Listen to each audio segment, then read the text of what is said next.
Hello again, Wastelanders. Welcome to another run of Fallout 3 Faction Warriors. Our hardy ranger, no, not NCR nor Desert, but esteemed mercenary of Reilly's Rangers is a run I'm pretty excited for. Let's not waste any time and get right down to the rules of the challenge. In combat, I can only use what's available to this unit. Now, just like the Oasis Tree Minder, there is no standard grunt unit of Reilly's Rangers. Everybody in this group is named, so just like our gun-toting druid, I pulled a bit from everybody. Now, we won't be using the unique Eugene minigun, but that's not going to stop us from using a standard one. The first time we've had a weapon like this in Faction Warriors, and we haven't used the minigun at all since the Heavy Trooper and Roach King runs in Fallout New Vegas, so I'm pretty excited. All of our weapons are decent, but they also chew through ammo like coffee paper, and I expect that'll be a bit of an issue, certainly early on. As for our special allocation for this run, here's what I went with. 8 Strength, 1 Perception, 6 Endurance, 10 Charisma, 9 Intelligence, 5 Agility, 1 Luck. Since the Ranger battle armor counts as medium, I figure having a bit of extra muscle can't hurt. 9 Intelligence, so we can just bump it up to 10 once we escort James to Dr. Lee's lab, and since the name of the game in Faction Warriors is Minimal Battles, that also means we're trying to go fast because we're trying to avoid battles. Compared to FNV, which has very few random encounters, and thus it's a bit easier to pull this off in, here in Fallout 3 and the Capital Wasteland, where encounters are truly random, we typically do have to throw down with the likes of small packs of common vermin, such as vicious dogs and mole rats, or the occasional stray raider or super mutant. But thanks to our low level, the random encounter enemies typically aren't bad.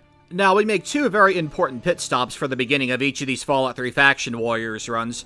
Unfortunately, Granny's been holding out on Yao meat, which I like using for the endgame, but Mirelurk is also a good investment. The Scav's inventory is always random while being scaled to our level. What we're hoping to get off the Scav are varieties of ammunition pertaining to our weapons, as well as whatever stim packs or healing he has on hand. The more we accumulate early on, the less backtracking we have to do, although this run we are certainly going to have to backtrack to merchants like Flak and Shrapnel at least once, due to our arsenal containing all automatic weaponry.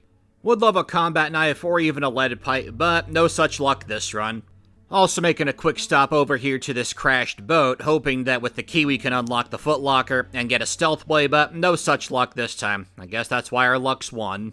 As always, we're going to lead off by making a beeline straight to Jefferson Memorial. Not only do we have to come back here later anyway, but taking out the super mutants inside, as well as the 2 or 3 outside, depending on the creature's AI pathing and roaming, is necessary to make progress at a later point in the story. Our 10mm SMG and standard AR should be enough for the basic super mutants, as well as any centaurs that spawn. Minigun is going to be for the big guy, and by big guy, I mean super mutant brute, or brute, depending. It's always random. Now, I am a bit worried about this place. Typically, it's not too bad, but because we chew through ammo so fast and don't have a melee weapon to back us up if we run out of ammo, we are in a bit of danger here.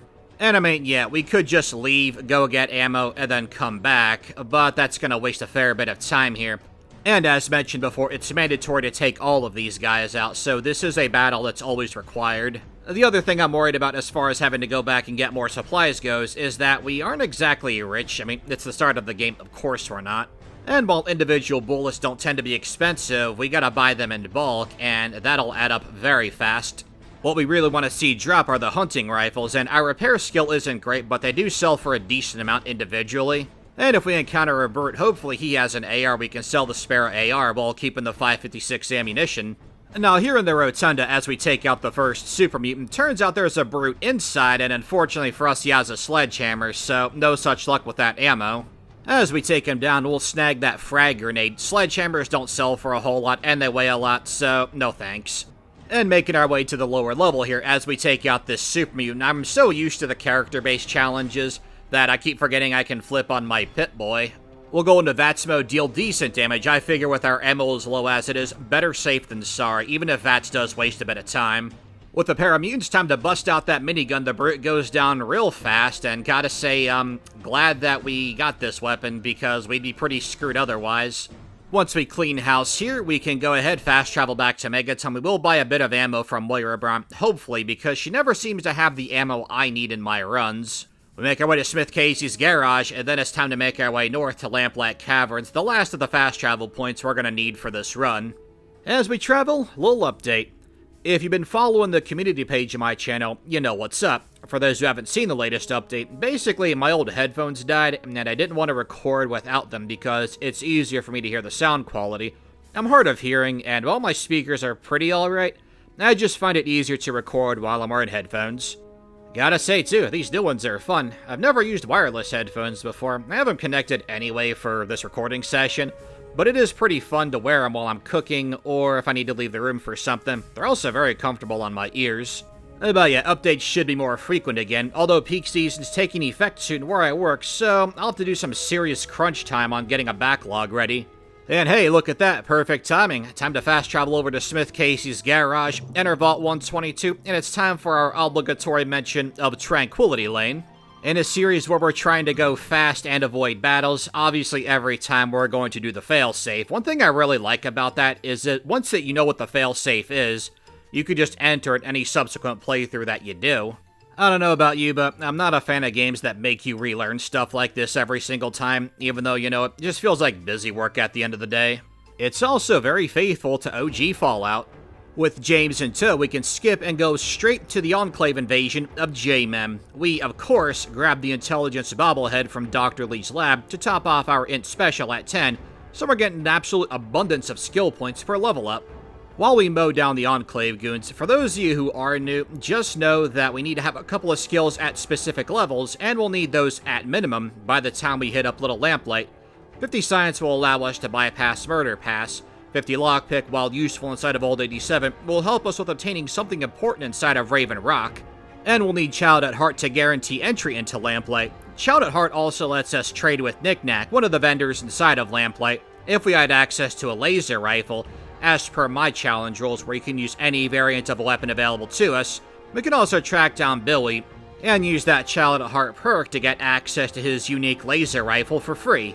Tap tunnels, easy as usual, so we'll go ahead, skip on over to bypassing Murder Pass, all that good stuff. And unfortunately for us, trying to bypass this terminal was a real pain this time around. It took quite a while. And because I always back out to restart it, that does waste time. Now, what won't waste time is getting that stealth boy in the safe, because that means we do not have to backtrack to the final move of Murder Pass. I did that in some of my earlier runs if you want to go check those out. And even better, we hit level 6. We're trying to get our speech to 100 so we can bypass the final battle of the game, at least pre-Broken Steel. And now we're going to go into VATS mode to dispose of the rad roaches here, just to guarantee accuracy, not waste any ammunition, and this does have the actual fortunate side effect of bringing the super mutants down to us. Now, what really surprised me about this trio is that there wasn't a bird amongst them. Usually there is, and that's kind of unfortunate for us because that means we're going to miss out on some 556 ammo because the brutes here almost always have ARs. But hey, we can't complain about a clean battle and an excellent start to our infiltration of Vault 87. And by infiltration, I mean kick down the door, shoot first, ask questions never. And as if the game heard me, it gave us a Super Mutant Brute, but it also gave him a Sledgehammer. RNG giveth, RNG taketh away. Hey, if nothing else, this has been an excellent representation of our one luck. And it's very unfortunate for us because as we make our way to the next Super Mutant, and we have, what, single-digit rounds for our AR, gonna switch over to our SMG. We get really awesome use of VATS mode here. But I'm thinking it's time to bust out our minigun going forward because, I mean, hey, we got a ton of ammo for it, and this is what I've been saving it for. And gotta say, good timing too, because the Super Mutant Brute is giving chase to us, and he has an AR, so we can get a bit more ammo here. Not just because our ammo count is high on the minigun. Well, consider that we reload every 240 shots, so we do have to be careful, despite the fact this is our strongest and most abundant in terms of ammunition weapon. And thanks to one of our stealth boys, we can conserve our ammunition for just a bit. We're going to try to make our way to Fox and the fire alarm off of one stealth boy. It is possible if, you don't get interrupted, and usually that happens if you bump into the centaur or it spots you. Now, you saw before I activated the stealth boy that I had to remove our armor. The armor counts as medium, which means that while we're trying to sneak by, we would almost certainly be detected. As long as we're not engaging in battle with anything and just sneaking by and not taking opportune sneak attacks with weapons, this is fine. Bypassing combat so that Fox can help us out. Now, one problem with this is that this can go a bit wrong because Fox will potentially aggro nearby centaurs or Sid. Now, just because we get Fox doesn't mean he's doing everything for us. Here in Faction Warriors, we always get the Gek ourselves because it's much, much faster to do so. Fox disapproves, but hey, he can grab it for us in the next run we do in Fallout 3. Fast forwarding to when we're captured and we are freed by President Eden, we are going to make use of our second stealth boy here to bypass more encounters. Now, before we make our way to President Eden, we are going to make a little bit of a pit stop. I know those of you who have been here for a while probably tired of hearing me say this, but I say this always because it's the truth. It's always somebody's first video, and they might not know about this. I can tell you, I only recently found out about that first aid box on top of the locker, but what I'm talking about is the foot locker. It's exactly why we need 50 lockpick. We can get the Zax Destruct Sequence holotape. Though this time I did goof, forgetting about the combat armor being heavy, so we did have to kill those 2 Enclave goons, not a big deal. And those sentry bots kill those 2 for us, which is great. Now, you do have to listen to the Zax Destruct Sequence holotape in order to get the code. Can I say that I absolutely love that little attention to detail, finding that even that super well hidden first aid box, the energy weapon, if there's one thing this game does really, really well, it's that it 100% rewards player exploration. It's one of the reasons why I love this game so much. Now, on our way out, I will do battle with the final little wave of Enclave goons, because one of them does have a minigun. We're not going to use it for repairs. Ours is in excellent condition. I want the 5mm rounds. We end up not getting all that many, but it's better than nothing. As we take him down, loot him, that's 82. It's about a third of what we need before reloading.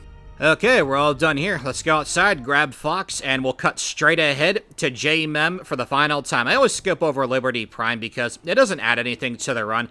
I don't have a mod to skip over it or anything. There probably is one, but since I didn't start with that, I'm not going to skip it for future units, though, because if I go through Liberty Prime for one, I gotta go through it with all of them. It's fair that way, because the scores at the end we're going to tally up. And I have to say, although our start was a little bit slow, a little bit stressful, kind of thought that would be the case, the final battle here at J-Man before Colonel Autumn goes awesome. Thanks, minigun. I am very glad that I am stingy with ammunition for weapons like this.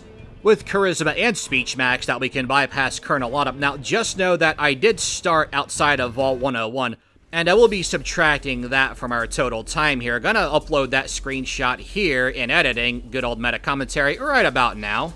That's 23 minutes, 57 seconds. I just round up for the sake of ease, and I consider a run finished right before entering 216 at Project Purity.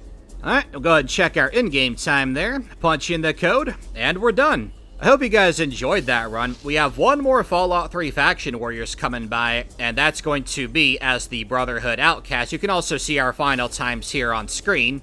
Also on screen are a nice little sneak peek of a list of runs that are coming up here in the future. Don't have any specific order for any of them, except for McCrady's. He's going to be the first New Vegas run that comes back up here on the channel. Well, thanks for watching, guys. See ya.